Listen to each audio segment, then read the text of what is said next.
Victor's overload. The workstation on the island of Sodor is a very busy place. It's where engines go to be fixed, checked, or even repainted. Sometimes they have to stay there overnight.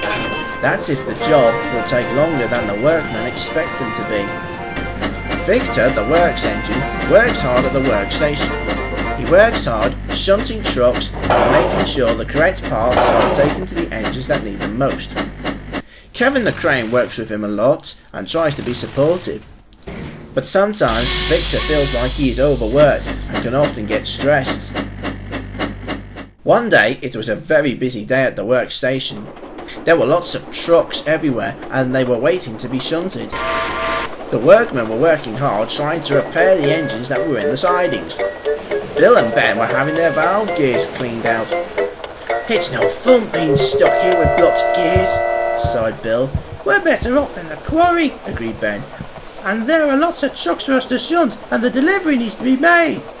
Now, you two," said their drivers. "Edward, Wilco and Beavers can manage fine without you for the moment. You just need to focus on being fixed." The twins sighed sadly. They knew their drivers were right, but they wished they were shunting trucks. Murdoch was there having his wheels fixed. They were feeling wobbly and loose. He had been pulling lots of heavy goods trains and he had made his wheels squeak and clank so much. He felt a little silly. "If only I hadn't pulled all those heavy trucks," he said, "then I wouldn't have made myself come here." "That's what happens when you pull too many trucks," said a workman. "You'll wear yourself out. But don't worry, we'll have you fixed up and back at work soon."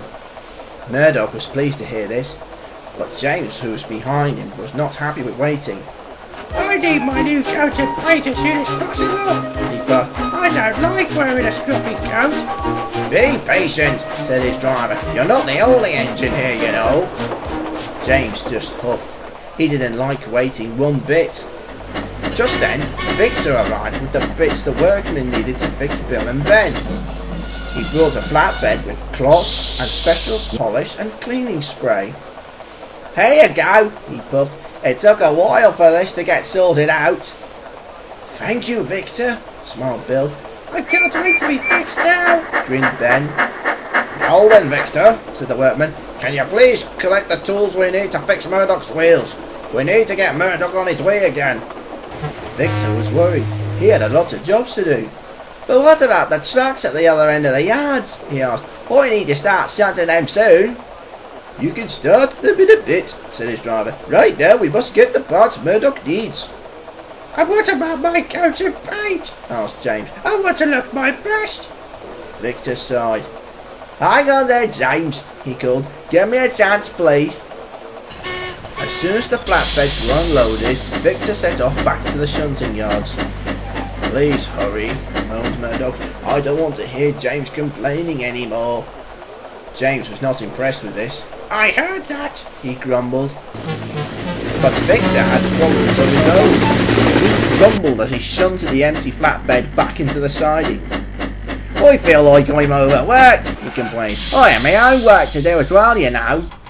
"Every job here is just as important as the next," reminded his driver. "Now come along, we have lots of jobs to do." Victor didn't like being overworked. He was starting to feel a bit stressed. Soon he collected the flatbed, which had a toolbox, new nuts and bolts, and new side rods. Kevin was pleased to see Victor, but when he saw he was unhappy, he began to worry about him. "Are you all right, Victor?" he asked. "You don't look so good." "How would you feel if you were overworked?" Victor complained. Kevin was surprised to hear this. "I'm sorry," gasped Kevin. "I was only asking." "I'm sorry, Kevin," apologised Victor. "It's not easy when you have too many jobs to do." "What you need is some help," smiled Kevin. "I'll see if I can find another engine to help you." But Victor didn't answer to this. He just puffed away with Murdoch's parts. "I'm worried about Victor," Kevin said to his driver. "Something is sure to go wrong." His driver had to agree, but wasn't sure what else they could do to help. Victor shunted back to the engines with the loaded flatbed. Murdoch was glad to see him. "Hooray!" he cheered. "Thank you, Victor." James felt very relieved. Now it's my turn. He smiled. But then Emily puffed in. She was pushing a broken down Derek. Emily stopped Derek behind Bill and Ben, and Derek's driver puts the brake on. Victor couldn't believe his eyes. "Oh no," he sighed. "Have you broken down again?" I was trying to get up Gorton's Hill, explained Emily. but he only managed to get halfway up. "I'll make it to the top one day," said Derek, "even if I have to break my engine to do so." "I've heard that before," moaned Victor, "but your engine isn't strong enough to make it to the top." "Right," said the workman, "we'd better fix Derek." Now wait just a minute, shouted James. I was here before Derek, so he must wait. "Why?"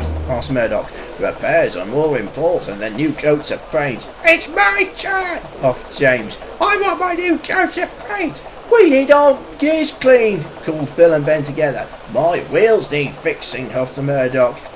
"My engine needs to be put back into motion," put in Derek. Soon the engines were arguing and shouting. Victor could hear everyone raising their voices. This was making him cross. Then Thomas arrived in the yard with some empty trucks. He stopped beside Emily, but he found it hard to try and talk to Victor. "Victor," he shouted, "I'm here to collect the parts to take to the scrapyard." Wait your turn, shouted James. "Stop shouting," bellowed Murdoch. "You're giving me a boiler ache." "What do you think you're doing to us?" complained Bill. "Please clean us quick," cried Ben.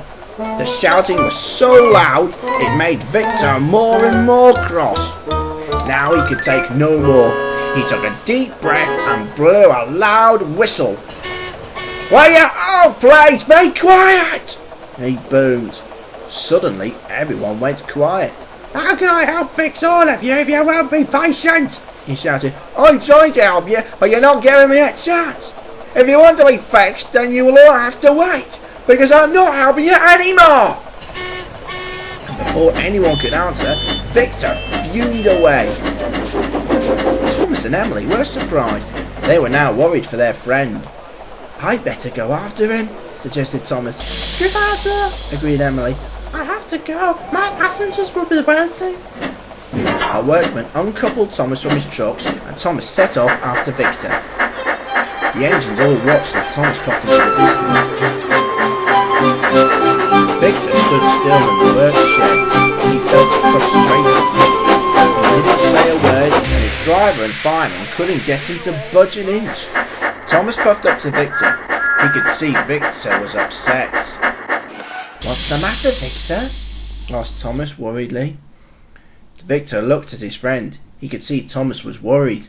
"I have too much work to do," explained Victor. "I have to collect the engine parts for the engines, shunt the trucks at the yards, and collect the scrap parts for you.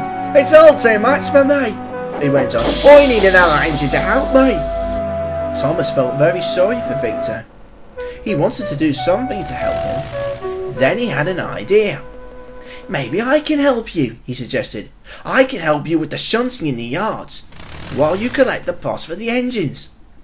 Victor thought this was a great idea, but then a thought came to him. "But what about your trucks of scrap?" he asked. "I'll ask the Fat Controller if another engine can take them for me," he said. The drivers and firemen agreed, and they telephoned the Fat Controller about the situation. He listened carefully. "That is a problem," he said. "I'll send Stanley to collect Thomas's trucks of scrap." Thomas and Victor puffed happily back towards the engines. Victor was pleased that the work was soon going to be done. Meanwhile, the workmen were scolding the engines severely about who should go first.